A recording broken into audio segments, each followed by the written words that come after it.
उंच अनधिप्पाड शरीरयष्टी, कपाळावर पसरलेली तीक्ष्ण शिंग, पाठीवर उंच बागदार कान आणि डोळ्यात एक वेगळी दगदगती आग. एवढं काय महाराष्ट्राची शान असलेल्या खिल्लार बैलाची. कमानासारखी मान आणि अंगात वाऱ्याची चपळाई असलेला खिल्लार हा फक्त शेतात राबणारा प्राणी नाही, तर तो शेतकरी आणि खिल्लार प्रेमींच्या स्वाभिमानाचा हुंकार आहे. खिल्लार जातीचा बैल हा जन्मतः चपळ, काटक आणि अफाट ताकदीचा मानला जातो. आणि याच खिल्लार बैलांवर जीवापाड प्रेम कसं करावं हे पाहायचं असेल तर साताऱ्याच्या वाई तालुक्यातल्या बावधन गावात यावं लागतं. बावधनकरांसाठी खिल्लार हा फक्त दावणीला बांधलेला बैल नाही, तर तो त्यांच्या घराचा एक मुख्य सदस्य आहे. घरच्या दावणीला अतिशय शांत उभा असलेला खिल्लार बैल जेव्हा मैदानात उतरतो आणि काशीनाथाचं चांगबल हा जयघोष कानावर पडतो, तेव्हा त्याच्या रक्तातील अस्सल खिल्लारकी जागे होते.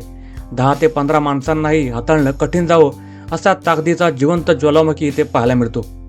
रथाच्या किंवा बगाडाच्या प्रवासात सर्वात महत्वाची आणि काळजाचा ठोका चुकवणारी जागा असते ती म्हणजे धुरवीची जोडी.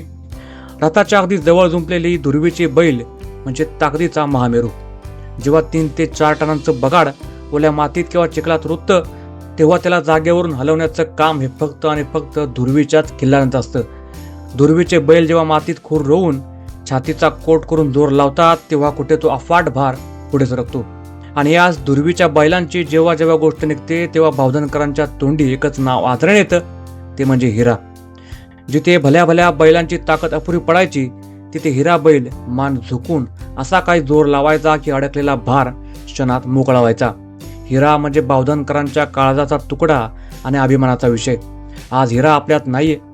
त्याच्या जाण्याने कधी न भरणारे पोकळी निर्माण झाले, पण त्याची ती धडाडी, त्याची अफाट ताकद आणि केलेली सेवा आजही प्रत्येक खिल्लार प्रेमीच्या बावधनकरांच्या आठवणीत जिवंत आहे.